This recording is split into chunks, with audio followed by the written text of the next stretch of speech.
guys, please subscribe IS with Ojang sir and please press the bell icon to never miss an update. नमस्कार दोस्तों, मैं आपका guide ओजांग और आज मैं बात करने जा रहा हूँ भूगोल विषय के महत्व पे। दोस्तों, भूगोल एक इम्पॉर्टेंट सब्जेक्ट है जिसके 3 महत्वपूर्ण पार्ट होते हैं, जिसको हम लोग भौतिक भूगोल यानी फिजिकल ज्योग्राफी, मानव भूगोल यानी ह्यूमन ज्योग्राफी और भारत का भूगोल यानी इंडियन ज्योग्राफी कहते हैं।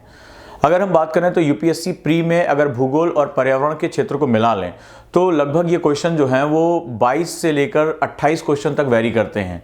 यानी अगर आप आईएएस प्री में अपनी सफलता को सुनिश्चित करना चाहते हैं तो भूगोल एक बहुत ताकतवर विषय होता है जिसका डायमेंशन बहुत ज़्यादा होता है। कई बार भारत के भूगोल और भौतिक भूगोल के क्वेश्चन काफ़ी बड़े होते हैं, कई बार मानव भूगोल और पर्यावरण के क्वेश्चन जो हैं वो वेरी करते हैं। यानी भूगोल में आपको 4 सेक्शन पर अपनी कमांड करनी पड़ती है, लेकिन निश्चित रूप से अगर हम बात करें तो बहुत चीज़ों को, खासतौर पर कंटेम्प्रोरी नॉलेज को समझने में भूगोल एक बहुत महत्वपूर्ण विषय अपने साथ रखता है। तो आइए मैं इस श्रृंखला के अंतर्गत कुछ महत्वपूर्ण टॉपिक्स पे बात कर रहा हूं कि एनसीईआरटी को आधार बनाकर आप भूगोल को कैसे प्रिपेयर कर सकते हैं। यदि मैं बात करूं तो जो हमारी शुरुआती दौर में जो हमें एनसीईआरटी कक्षा 6 में हमें देखनी है या उसके विषय में अपना जो है ज्ञान प्राप्त करना, उसमें जो सबसे इंपॉर्टेंट टॉपिक है वो सौर मंडल में पृथ्वी। क्योंकि हम जानते हैं कि जो हमारा ब्रह्मांड है, बिग बैंग थ्योरी के बाद से इसका जन्म हुआ और यहाँ पर जो है वो सौर मंडल हमारा बनकर आया। सौर मंडल में सूर्य अपने परिवार के साथ यानी 8 ग्रहों के साथ और ये तमाम क्षुद्र ग्रह, ये तमाम अन्य जो पिंड है उनके साथ ये निवास करता है, यहाँ जो है वो घूर्णन करता है हमारी जो गैलेक्सी है। अब अगर हम बात करें तो उसमें पृथ्वी एक बहुत महत्वपूर्ण जो है सेगमेंट का होती है। तो पृथ्वी से संबंधित जो भी हमारे टॉपिक्स हैं उसमें हम सबसे पहले खगोलीय पिंड देखते हैं। खगोलीय पिंडों के अंतर्गत चाहे वो तारे हों, चाहे वो उनके निर्माण की प्रक्रिया हो, चाहे धूमकेतु हो, क्षुद्र ग्रह हो या खगोल विज्ञान में पाए जाने वाले जो प्रमुख पिंड हैं वो बहुत महत्वपूर्ण है। क्योंकि आज के समय में मैं जो देख रहा हूं प्री में ट्रेंड जो है वो 1 से 2 क्वेश्चन काफी इसमें लगातार यहां से आ रहे हैं। कारण यह है कि जो बिग बैंग एक्सपेरिमेंट हुआ है सर्न में, उसकी वजह से मनुष्य जो है लगातार जो है जैसे हिग्स बोसॉन की खोज या अगर हम बात करें तो प्रोटॉन कणों को टकराने की वजह से ये देखा जा रहा है कि मनुष्य जो है अब अपने इस ब्रह्मांड की जो खोज हो रही है उसको खोजने के और करीब पहुंच रहा है, उसके रहस्यों को जानना चाहता है। अगर प्रोफेसर हॉकिंस की बात करें तो उन्होंने अपना पूरा जीवन जो है इस चीज़ के लिए, इस गणितीय परिकल्पना को जो है वो साकार करने में लगा दिया। ब्लैक होल की थ्योरी रही हो, चाहे चंद्रशेखर सीमा की बात हो रही हो या सूर्य को लेकर बात हो रही है। अभी आपने देखा नासा ने जो है सूर्य के नज़दीक जो है वो अपने यान को भेजा है और लगातार मंगल मिशन, चंद्र मिशन या शनि के बारे में जानकारी लेने के लिए, बृहस्पति के बारे में जानकारी लेने के लिए मनुष्य अपने ज्ञान और विज्ञान के माध्यम से अब उन ग्रहों तक पहुंचना चाहता है। और मानव जगत जो है वो अब अन्य ग्रहों की खोज में निकल पड़ा है जहां आने वाले समय में मानव बस्तियां बसाई जा सके। तो इसका संबंध समसामयिक विषय के साथ साथ विज्ञान के साथ भी है। इसलिए कुछ समय से अगर हम देखें तो जो भौतिक विज्ञान है, जो हमारा खगोलीय विज्ञान है, उसमें जबरदस्त जो है वो भूचाल आया हुआ है और जबरदस्त उसमें जो है वो खोज हो रही है। खासतौर पे गुरुत्वाकर्षण तरंगों की खोज के बाद जब मनुष्य ने उसको सुनने की जो है वो उसको समझने की, परखने की जो प्रक्रिया जान ली, उसके बाद से माना जा रहा है कि विज्ञान अब बदलाव के चरण में पहुंच चुका है और एक नया विज्ञान हमारे सामने आ रहा है। और काफी कुछ, जैसे हम गॉड पार्टिकल की बात करें, हिग्स बोसॉन की बात करें, तो ये सारी चीजें हमारे सामने निकल कर आ रही हैं। भारत का भी इसमें बहुत ज़्यादा प्राचीन समय से ही बहुत बड़ा योगदान रहा और वर्तमान समय में भारत के जो भौतिक विज्ञानी हैं उनको संसार में प्रतिष्ठा मिली हुई है। अतः यहाँ से लगातार जो है 1 से 2 क्वेश्चन निकल कर आ रहे हैं। इस विषय को आपको बहुत अच्छे से तैयार करना पड़ेगा। इसके बाद हम बात करते हैं हमारा सौर मंडल। तो हमारा पूरा जो ग्रहों का परिवार है, उनकी गतियां हैं, उन गतियों के कारण है, संतुलन जो है, इस पे आपको अध्ययन यहाँ पर विशेष रूप से करना पड़ेगा।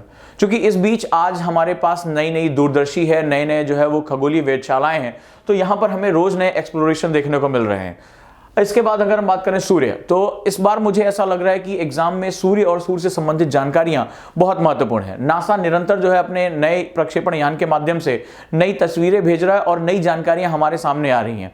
उसमें सौर ज्वालाओं से लेकर सोलर स्पॉट्स यानी सौर धब्बों तक बिल्कुल नई जानकारियां हमारे सामने निकल कर आ रही हैं तथा पृथ्वी के जो इलेक्ट्रॉनिक सिस्टम है, पृथ्वी के वातावरण में उन पर होने वाले प्रभावों का हम निरंतर अध्ययन कर रहे हैं। तो इस हिसाब से सूर्य जो है वो इस एग्जाम के लिए बहुत इंपॉर्टेंट होता है। अगर हम ग्रहों की बात करें तो यहाँ बेसिक नॉलेज हमारे लिए बहुत इंपॉर्टेंट है। अगर हम परंपरागत रूप से देखें तो 8 ग्रह आज हमारे सामने उपलब्ध हैं, लेकिन जो मानवता है, मानव विज्ञान है, वो गोल्डीलॉक्स जोन यानी वहां पर जहां जीवन की संभावनाएं उपलब्ध हैं उनकी लगातार खोज कर रहा है। क्योंकि माना जा रहा है कि जिस प्रकार हम अपने पृथ्वी के संसाधनों का क्षरण कर रहे हैं, उसका उपभोग कर रहे हैं, जल्दी ही हमें अन्य ग्रहों के संसाधनों की आवश्यकता पड़ेगी। तो निरंतर जो है हम वो नए ग्रहों की खोज कर रहे हैं और इसके विषय में जानकारियां आपके लिए बहुत महत्वपूर्ण हो जाती हैं। इसके बाद जो हमारा आवास है पृथ्वी, इसको लेकर एनसीईआरटी ने एक बहुत ही जो है एक लंबा चौड़ा इस पर डिस्क्रिप्शन दिया है। क्योंकि पृथ्वी अपने कंप्लीट इकोसिस्टम के साथ, अपने संपूर्ण आयामों के साथ पाई जाती है और हमारा ये निवास है, हमारा ये अपना स्वयं का ग्रह है, तो इसके विषय में जानकारियां बहुत महत्वपूर्ण हो जाती हैं। आगे चलकर इसका विस्तार बहुत विशद हो जाता है और पृथ्वी संबंधित जो है ज्ञान वो अलग अलग चैप्टर्स में डेडिकेट किया गया है। इसके बाद अगर हम बात करें तो उपग्रह जो है वो जैसे हमारा उपग्रह चंद्रमा हुआ, ऐसे अन्य जो ग्रह हैं उनके उपग्रह पाए जाते हैं। इन उपग्रहों पे भी जीवन की संभावना हो सकती है या ये तमाम जो है खनिजों का आधार हो सकते हैं। तो इनके विषय में मूलभूत जानकारी, और सबसे महत्वपूर्ण है अब इस समय चंद्रमा। तो चंद्रमा चूंकि हमारा उपग्रह है और चंद्रमा की जो कलाएं हैं, उसकी जो गतियां हैं, वो पृथ्वी पर तमाम जो है वो भौतिक शक्तियों को उत्पन्न करती हैं। जैसे ज्वार भाटा की शक्ति हो गई। अभी आपने देखा कि चाइना ने हाल ही में जो है वो इसके डार्क साइड को खोजने के लिए एक नया जो है वो चांगी 4 करके इन्होंने एक प्रक्षेपण यान भेजा है। इसका मतलब चंद्रमा का जो एक्सप्लोरेशन है वो हमारे लिए बहुत इंपॉर्टेंट है। यानी ये सभी जो विषय हैं अपने मूल आधारों के साथ समसामयिक ज्ञान के लिए बहुत महत्वपूर्ण हो जाते हैं।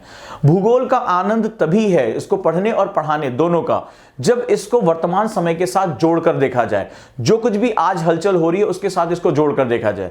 क्या कारण है कि चंद्रमा का एक साइड हमेशा डार्कर साइड रहता है और तमाम ऐसे ग्रह हैं जो देश हैं जो इस ग्रह को जो है एक्सप्लोर करना, उपग्रह को एक्सप्लोर करना चाहते हैं, और चाइना की इसमें क्या रुचि है कि जो डार्कर साइड को जो है अपने साथ देखना चाहता है।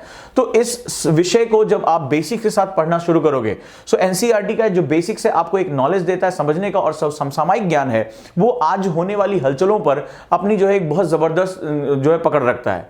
माना यह भी जा रहा है कि चंद्रमा पर अपना बेस बनाकर आगे चलकर हम लंबी दूरी तक के जो है प्रक्षेपण यान भेज सकते हैं। चंद्रमा एक लॉन्चिंग पैड होगा और लॉन्चिंग पैड के माध्यम से आगे हम जो है अन्य ग्रहों पर जा सकेंगे और लंबी दूरियों पे जहां पर हमें कई वर्ष जो है लगातार यात्रा करनी पड़ सकती है, ऐसी कंडीशन में ये हमारा बेस बन सकता है। पूरे विश्व में आप देख रहे होंगे इसको एक्सप्लोरेशन को लेकर तमाम चीजें चल रही हैं। भारत स्वयं चंद्रयान मिशन और उसके बाद अब मानव मिशन की तरफ जो है वो तेजी से अग्रसर हो रहा है और अभी हमारे इसरो ने ये बात कही है कि जल्दी जो है मनुष्य भी जो है, भारत जो है वो मानव मिशन भेजने में सक्षम हो पाएगा। सो जो ये खगोल विज्ञान है और पृथ्वी तथा उसकी जो गतियां हैं, ये हमारे लिए ज्ञान विज्ञान से जुड़ा हुआ एक बहुत बड़ा आधार है। अगर आप इसको इस विषय के साथ सोचकर पढ़ते हैं तो आप एग्जाम में केवल इसी यूनिट से 1 या 2 प्रश्न बड़े आराम से प्री में पा जाएंगे। बहुत सावधानी से अपनी प्रिपरेशन शुरू करिए और इसके दोनों आयामों को, यानी इसके स्टैटिक आयाम और इसके डायनामिक, दोनों को पढ़ने की कोशिश करिए। लगातार कई बच्चे जो है लगातार मुझसे प्रश्न पूछ रहे थे कि सर हम भूगोल आपके साथ जोड़कर पढ़ना चाहते हैं और जो क्लासेस की फीस नहीं है वो बहुत ज़्यादा है और कई ऐसे बच्चे जो इसके साथ नहीं जुड़ पा रहे थे। तो दिल्ली में हमने ये शुरू किया मात्र 5,000 रुपए में, जो ये पूरा मॉड्यूल है एनसीईआरटी का 6 से 12 तक। साथ ही साथ चूंकि मेरा एक करंट अफेयर्स में एक बहुत ज़बरदस्त एक इनपुट है और चीज़ों को मैं समसामयिक चीज़ों के साथ जोड़कर पढ़ना और पढ़ाना दोनों बहुत पसंद करता हूँ, तो वो पूरा जो एक एसेंस है वो यहाँ पर शुरू होगा। तो ऐसी कंडीशन में एक पूरा जो ज्योग्राफी का जो एनसीईआरटी बेस आपका जो प्री के लिए बहुत मददगार हो सकता है, उसको हम यहाँ एस्टैब्लिश कर रहे हैं और ये मॉड्यूल भी अवेलेबल है। अगर आप पूरा एनसीईआरटी नहीं पढ़ना चाहते हैं तो जो मैं ज्योग्राफी की क्लासेस ले रहा हूं उसके साथ आप जुड़कर मात्र 5,000 रुपए और जीएसटी के साथ आप इसको जो है वो प्लस जीएसटी जो है उसके साथ देकर आप अपनी पढ़ाई को आगे लेकर जा सकते हैं। क्योंकि ये बात 28 से 30 क्वेश्चन के बीच की है, कम से कम अगर हम बात करें तो एवरेज 22 से 25 क्वेश्चन तो आते ही आते हैं और ये आपकी सफलता का बहुत बड़ा आधार बन सकता है, बहुत बड़ा बेस बन सकता है। तो दोस्तों जुड़े रहिए ऑनलाइन ऑफलाइन दोनों तरीकों से और अपनी पढ़ाई को एनहांस करते रहिए। चलिए मिलते हैं अगले वीडियो में। मैं इसके अन्य जो पहलू हैं इसके विषय में और जानकारी आपको देता रहूंगा कि भूगोल में हम अपनी एनरिचमेंट कैसे कर सकते हैं। वीडियो कैसा लगा और इस आधार से जो मैंने आपके सामने डिस्कस किया है उससे आपको अपने नोट्स बनाने में कितनी मदद मिली, ये जरूर बताएं। धन्यवाद।